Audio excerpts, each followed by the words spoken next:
A paz do Senhor Jesus a todos. Louvamos a Deus por estarmos juntos mais uma vez para a meditação na nossa revista da Escola Bíblica Dominical da classe dos adultos deste trimestre, terceiro trimestre de 2018. Hoje nós vamos pensar na lição de número 8 do dia 19 de agosto de 2018. Lição que traz por título A Sobriedade na Obra de Deus. Nós estamos estudando neste trimestre acerca do livro de Levítico. E lembramos, já comentamos isso em comentários anteriores, que o livro de Levítico é o manual do sacerdote. E essa lição, ela vai tratar de um aspecto extremamente importante relacionado à pessoa do sacerdote ou dos sacerdotes, que é justamente a questão da sobriedade. A sobriedade. Ser sóbrio, equilibrado, moderado. E, claramente, este princípio está também no Novo Testamento. Nós vamos ver isso relacionado aos ministros, obreiros da casa de Deus no Novo Testamento. Na lição passada, quando estudamos sobre Nadab e Abiú, eu fiz um comentário com relação à possibilidade de que aqueles jovens estavam sob efeito de vinho ou bebida forte quando foram apresentar o seu incenso e aquele fogo estranho na presença de Deus. Esta lição, ela trata desse assunto, a lição de número 8, ela trata disto, enfocando essa possibilidade de uma forma ainda mais forte. E porque justamente quando o capítulo 10 de Levítico fala sobre a morte, a punição de Deus sobre a vida de Nadab e Abiú, logo em seguida fala sobre a proibição de beber vinho ou bebida forte quando entrassem no santuário. Era um dever dos sacerdotes e Deus impôs isso, que eles não deveriam agir assim ao entrar no santuário e oferecer sacrifício. Então é possível sim que aqueles jovens estivessem sob o efeito de bebida forte. Ou seja, perderam a sua sobriedade. Perderam. E isso é extremamente importante. O textuário da nossa lição, ele está em Efésios 5,18, que diz: "E não vos embriagueis com vinho, em que há mas enchei-vos do Espírito." A recomendação de Paulo aqui aos irmãos, aqui é claro, não está se referindo apenas a obreiros, ministros, mas está se referindo a todos os crentes. Encher-se do Espírito e não vos embriagar com vinho. É interessante essa observação quando nós entendemos um pouco sobre o contexto da igreja de Éfeso. E muitas cidades daqueles dias onde a igreja estava estabelecida, era muito comum nos templos dos ídolos as pessoas, não apenas os adoradores dos ídolos, mas também os sacerdotes, os oficiantes do culto idólatra, e muitos deles havia a influência muito forte do vinho ou da bebida forte, bebida embriagante.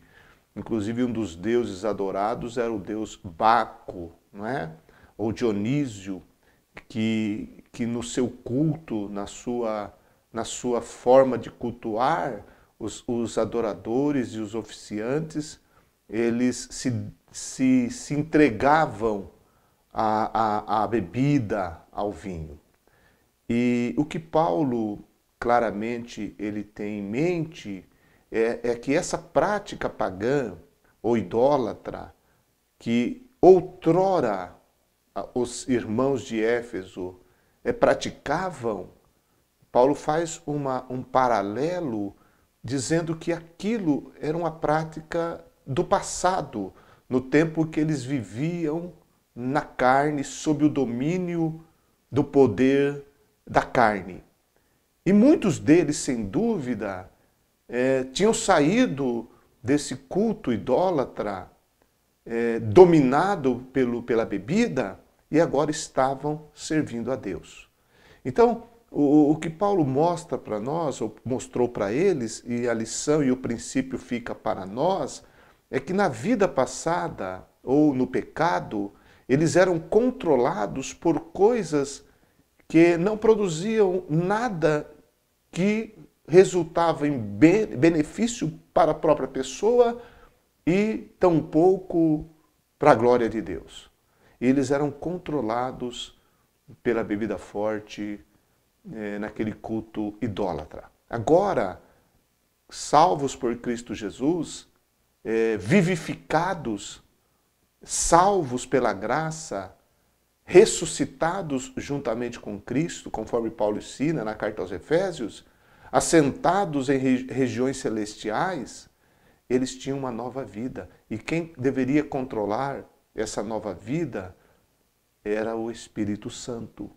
Por isso que Paulo, ele diz, é como se ele dissesse, vocês eram controlados por essas coisas más, incluindo a bebida.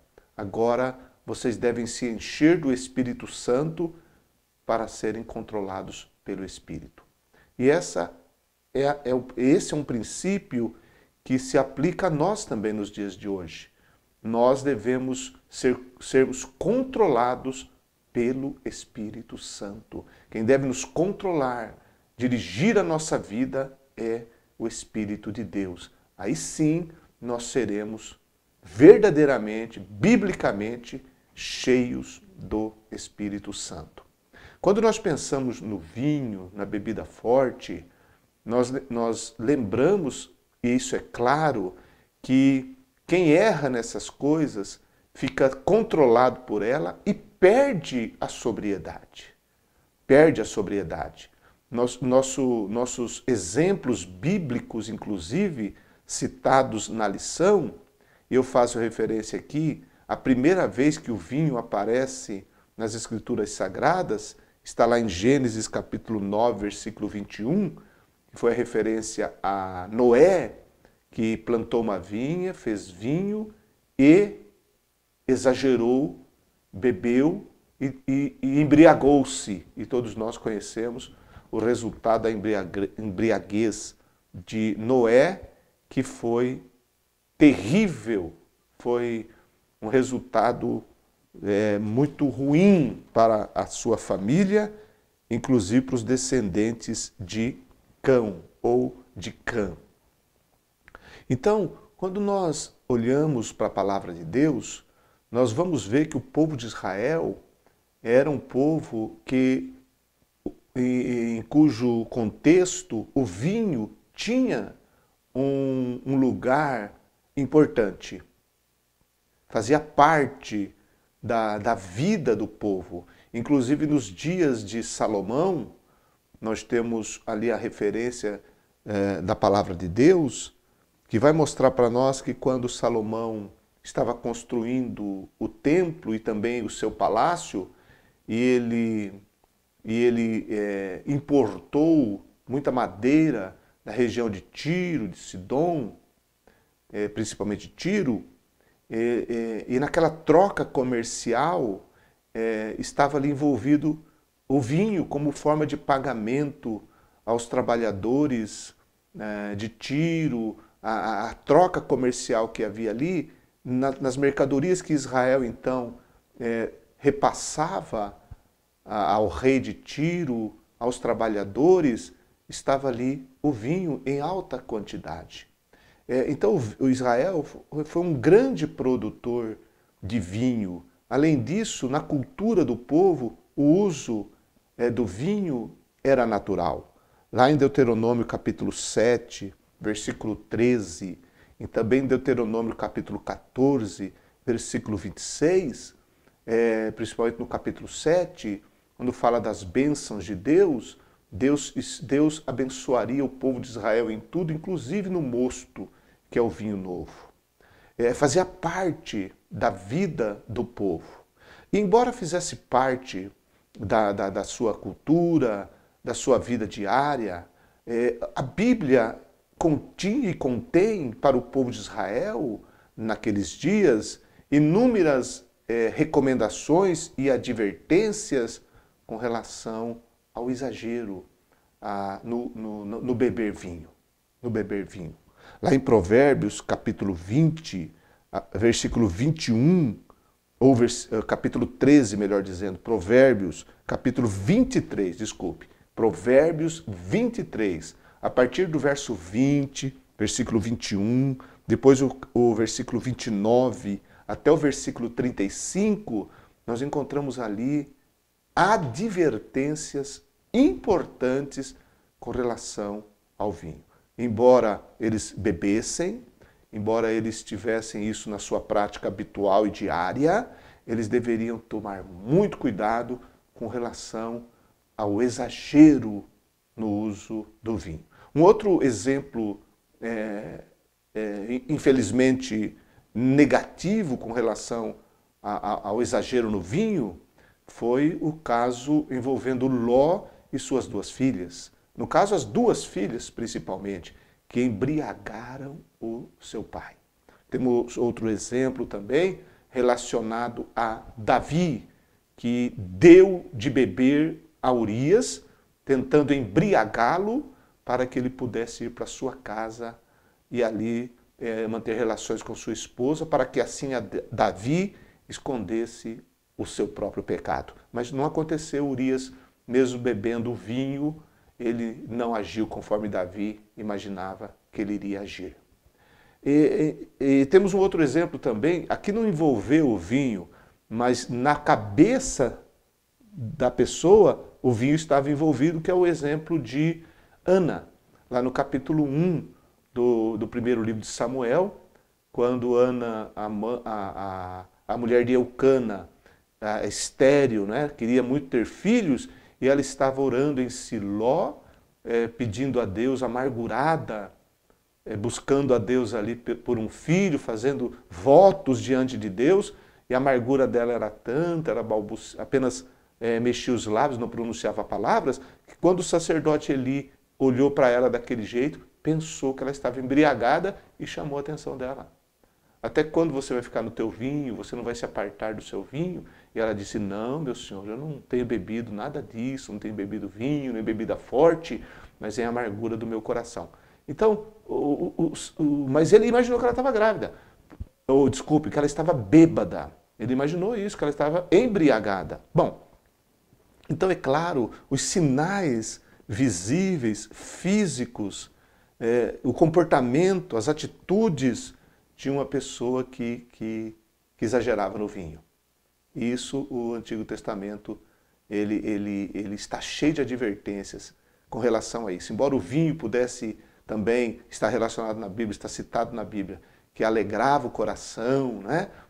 O livro de Provérbios, dê vinho ao amargurado de coração, e tantas outras referências, valorizando tanto o fruto da vide, ele não deixa de ter também inúmeras recomendações com relação ao exagero e ao errar no vinho, e com relação aos sacerdotes, então, a referência era claríssima para que eles pudessem exercer o seu ministério de forma sóbria e não tomar vinho nem bebida forte ao entrarem na presença do Senhor nosso Deus. Bom, tendo esse princípio no Antigo Testamento, e também lembramos de um outro aspecto onde é citado o vinho também, é com relação ao nazireus, né, ou aos nazireus, lá em Números, no capítulo 6, quando fala da pessoa que fazia o voto de nazireu, nazireado, ele não deveria beber vinho nem bebida forte, tinha algumas restrições com relação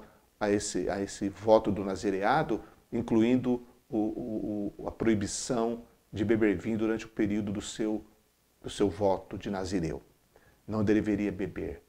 No Novo Testamento nós encontramos, por exemplo, quando o anjo Gabriel veio trazer o anúncio do nascimento de João Batista, ele afirmou que aquela criança que haveria de nascer não deveria beber também vinho, bebida forte. Então é interessante quando a gente observa que aquele que está no exercício do trabalho do Senhor, ele tem que tomar muito cuidado para que aquilo que controle a sua vida, que domine o seu viver, seja o Espírito Santo de Deus. Quando a gente vai para as páginas do Novo Testamento, segundo um escritor chamado Henry Daniel Hopes, que escreveu o livro A Vida Diária no Tempo de Jesus, ele fala sobre o vinho neste livro também. Ele explica que o vinho nos tempos de Jesus era normalmente misturado com água e as pessoas tomavam o vinho dessa maneira, dessa forma. Nós encontramos no Novo Testamento que o Senhor Jesus fazia uso do vinho, claramente seus discípulos também. E segundo esse historiador, aquele vinho era misturado com água. E era comum, fazia parte da cultura do povo de Israel, o vinho. Sempre foi uma tradição, não apenas do povo de Israel, mas das nações que circundava o povo de Israel. O vinho é algo que até hoje tem o seu destaque e tem a sua importância nas culturas e nas nações. Por outro lado, quando a gente pensa em vinho, a Bíblia fala também de bebida forte, e nós contextualizando isso para os dias atuais, nós temos uma infinidade de bebidas alcoólicas cujos resultados têm sido mostrados. Nós temos, por exemplo, aqui no nosso país, a lei seca, ou seja, a pessoa que vai dirigir, vai fazer uso do seu veículo, ela não pode tomar nada que contenha álcool. Nós estamos tão acostumados, não é? Aquelas propagandas e aquela frase que diz, se beber, não dirija. Embora a gente sabe que tem muita gente que não obedece absolutamente nada disso, por isso que muitas vezes nós encontramos, nós vemos nos noticiários terríveis acidentes causados por um motorista embriagado. Já vi mesmo pessoas sair toda cambaleando depois de um acidente dentro de um carro, porque ela estava dirigindo embriagada. Bebeu muito, ou cerveja, ou outro tipo de bebida alcoólica, e causou terríveis acidentes. Além de que a bebida alcoólica ela tem escravizado tantas pessoas. O vício da bebida, o exagero, o vício tem causado tantos males para as famílias, para os indivíduos, para as pessoas e para a sociedade. Porque a pessoa ela perde a sua vida, ela perde o seu convívio, ela se torna muitas vezes escrava. Por isso que o álcool ele é uma droga. Embora seja a sua venda legalizada, em qualquer lugar pode se vender, embora existam as restrições para a idade, né? Menor de 18 anos não pode comprar, segundo o que está muitas vezes nos estabelecimentos comerciais, de acordo com a lei, mas a gente não sabe até onde isso é cumprido também. Mas o fato é que nós temos adolescentes que bebem, nós temos pais, infelizmente, que dão para os seus filhos provar a bebida alcoólica, e isso às vezes pode trazer consequências terríveis para a vida desta pessoa, para o futuro dela e para os relacionamentos dela. Porque muitos casamentos são desfeitos porque uma mulher não suporta viver com um ébrio, uma pessoa que é escravizada pela bebida. E embora não exista tantos exemplos, mas às vezes as próprias mulheres também. É claro que nesse aspecto é bem menor, mas às vezes tem mulheres também que se entregam à bebida. Quando a gente fala em bebida também, a gente pensa naquelas pessoas que dizem assim, eu bebo socialmente. Quer dizer, bebe assim, tranquilo, bebe sossegado, eventos sociais e aquela coisa toda, e vai levando a vida dessa forma. Então, quando a gente pensa nisso tudo, olhando à luz das Escrituras Sagradas e com relação à vida cristã, é claro que nós sabemos que nas culturas que existem no mundo, de acordo com alguns países, por exemplo, é muito comum beber vinho, até crentes em alguns países do mundo é muito comum para eles tomar vinho e às vezes até a cerveja, porque eles vivem num contexto cultural que para eles isso é a coisa mais natural que existe. Agora, olhando para a palavra de Deus, a Bíblia diz que nós devemos tomar muito cuidado e nos abster da aparência do mal.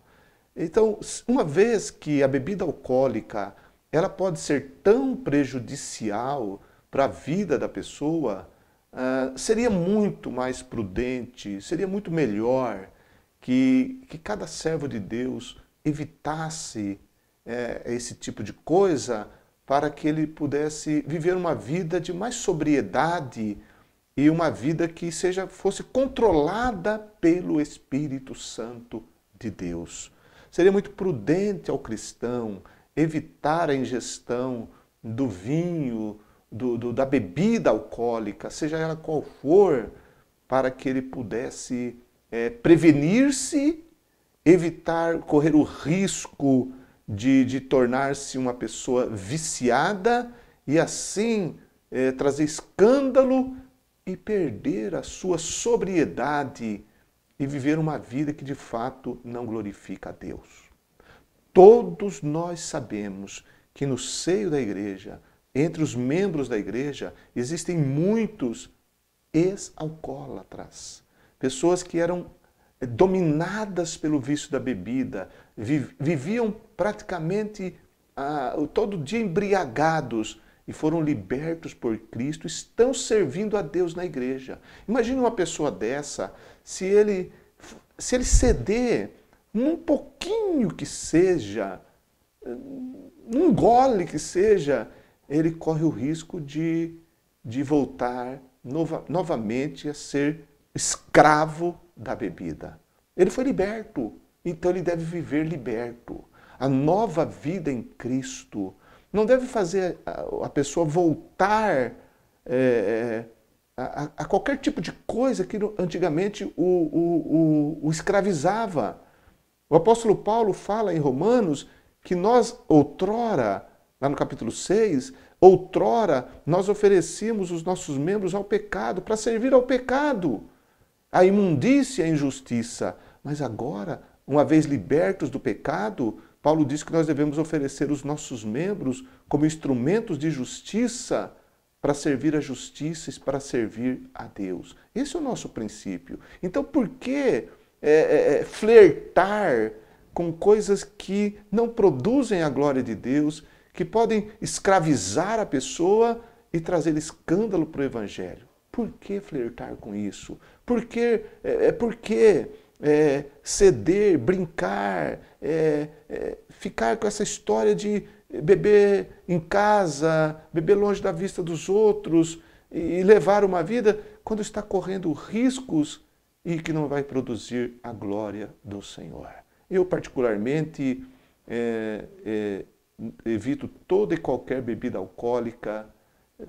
Na verdade, até antes de me converter, porque eu me converti com 19 anos de idade, mas até mesmo antes de me converter, sempre fui nunca gostei de cerveja, nunca gostei de bebida alcoólica nenhuma, embora às vezes com alguns amigos tomava um pouquinho de cerveja, mas nunca nem gostei do sabor daquilo. Então bebida alcoólica para mim nunca fez parte. E depois que eu me converti, então nunca nem liguei para isso. Do meu ponto de vista, o cristão ele deveria evitar completamente a bebida alcoólica. Completamente. Deveria evitar justamente porque a ética cristã ela é muito elevada e nós não podemos correr riscos de escandalizar o Evangelho e viver de forma inadequada. O apóstolo Paulo diz que todas as coisas me são lícitas, mas nem todas convém. Então, evitar tudo isso seria, a meu ver, a melhor postura para um cristão. Agora, pensando com relação aos obreiros, lá na carta que Paulo escreveu a Timóteo, no capítulo 3, versículos 2 e 3, Paulo fala lá sobre como deve ser a postura do bispo, do obreiro. E ali ele fala que não deve ser dado ao vinho, ou seja, não deve se embriagar com o vinho. Então é um princípio que está lá no Antigo Testamento com relação aos sacerdotes. E existem ali algumas palavras que estão ligadas entre si. Por exemplo, Paulo fala sobre não ser dado ao vinho, ser vigilante, ser sóbrio, irrepreensível, moderado e apto para ensinar. Essas palavras estão interligadas entre si. Por quê? Porque uma pessoa que se deixa ser dominada pelo vinho, pela bebida alcoólica, como ele vai ter condição de ser sóbrio? Como ele vai ter condição de ser vigilante? Eu citei aqui o exemplo das pessoas que vão dirigir sob o efeito do vinho. É claro, ou da bebida alcoólica, é claro que ele não vai estar completamente vigilante. Ele pode imaginar que está, mas não vai estar. Não vai estar. Ele vai estar descuidado. Ele pode dizer que está sóbrio, mas não está. Porque basta um copo de cerveja, isso já foi, não sou eu que estou dizendo, existem muitos estudos que afirmam isso, que um copo de cerveja já tira a atenção da pessoa de maneira que ela não está no seu estado normal. Tanto que não se é permitido na lei seca, não se é permitido nada de álcool no sangue, no sentido de que a pessoa pode sim perder a sua sobriedade, perder a sua vigilância e causar males para si e males para outrem. A Bíblia ensina que nos últimos tempos, o próprio Jesus disse que nós devemos orar e vigiar. Então, esse vigiar diz respeito justamente, entre outras coisas, para a gente poder estar sóbrio, atento, prestando atenção. E o obreiro, o líder cristão, como exemplo que é, ele deve estar apto para ensinar a verdade da palavra de Deus, deve estar sóbrio, vigilante e afastar de sua vida tudo que prejudique a sua postura cristã e faça dele alguém repreensível. Porque a primeira palavra citada por Paulo, quando ele vai falar sobre as características daquele que deseja o episcopado, ou aquele que deveria ser consagrado ao santo ministério, deveria essa pessoa, em primeiro lugar, Paulo fala sobre ser irrepreensível. Então, é claro que quem erra na bebida, ele torna-se repreensível. Todo mundo repreende alguém quando essa pessoa está sob o efeito da bebida alcoólica, além de escandalizar. Escandalizar. Imagine um crente, um irmão na fé, vendo o seu pastor beber, vendo o seu líder bebendo. Isso é, além de ser vergonhoso, é um mau exemplo e pode conduzir muitas pessoas para longe de Deus. E nós devemos lembrar que Paulo disse que o amor deve dominar a nossa vida, dominar o nosso comportamento, dominar o nosso procedimento. Então, o vinho, com relação ao seu aspecto no Antigo e o seu aspecto no Novo Testamento, nós podemos concluir claramente que os ministros de Deus devem abster-se. Paulo fala sobre isso em 2 Timóteo capítulo 4, versículo 5, também escrevendo a Tito, capítulo 1, versículo 8, porque quem deve controlar a nossa vida, o nosso viver, é o Espírito Santo de Deus. E não vos embriagueis. É claro, com vinho em que acontece. O mandamento, a determinação é clara, mas enchei-vos do Espírito. Também é claro o mandamento. Da mesma forma que devemos nos abster da embriaguez do vinho, devemos nos encher do Espírito Santo. Devemos ser cheios do Espírito Santo. Ou seja, vamos viver a nossa vida aqui, gozando das bênçãos que Deus nos dá, mas, acima de tudo, sendo controlados, dominados pelo Espírito Santo de Deus, porque só assim nós vamos viver para a glória do Senhor Jesus Cristo. Lembrando, mais uma vez, que sempre, ou muitas vezes, a própria bebida alcoólica, está relacionada à devassidão, ao pecado, a crimes, a comportamentos inadequados. É claro que eu sei que existem muitas pessoas que bebem, que são pessoas de bem, pessoas direitas, que não se envolvem em crimes, não se envolvem em muitas coisas erradas, mas também é inegável que muitas vezes crimes são cometidos sob o efeito do álcool, que não deixa de ser uma droga. Então, como cristão, como crentes em Jesus Cristo, eu sou do ponto de vista, a meu ver, o crente deve evitar completamente qualquer tipo de bebida alcoólica para viver para a glória do Senhor Jesus Cristo. Posso até, e respeito claramente quem pensa diferente, que acha que pode beber um pouquinho, não tem problema nenhum, um vinhozinho antes da refeição e dentro de casa. Eu não quero entrar na questão, respeito o pensamento de cada um, mas quando eu olho para a palavra de Deus, eu olho que a gente tem que ser vigilante, tem que ser sóbrio, temos que ser bons exemplos. Então, se um filho dentro de casa vê o pai bebendo, ele vai tomar aquilo como exemplo, e às vezes o filho pode não ter o mesmo equilíbrio do pai e pode se tornar um ébrio no futuro, então o culpado vai ser o pai que deu mau exemplo dentro de casa. Então, que Deus seja glorificado na nossa vida como obreiros, na nossa vida como crente, dentro da nossa casa, em qualquer lugar que estivermos, porque a verdade é o seguinte, nós não precisamos da bebida alcoólica. Nós vivemos muito bem sem ela. Portanto, evitemos aquilo que pode trazer prejuízos, pode trazer males terríveis. E, acima de tudo, busquemos aquilo que glorifica a Deus. Este é o princípio que eu acredito que deve ser aplicado para todos aqueles que servem ao Senhor.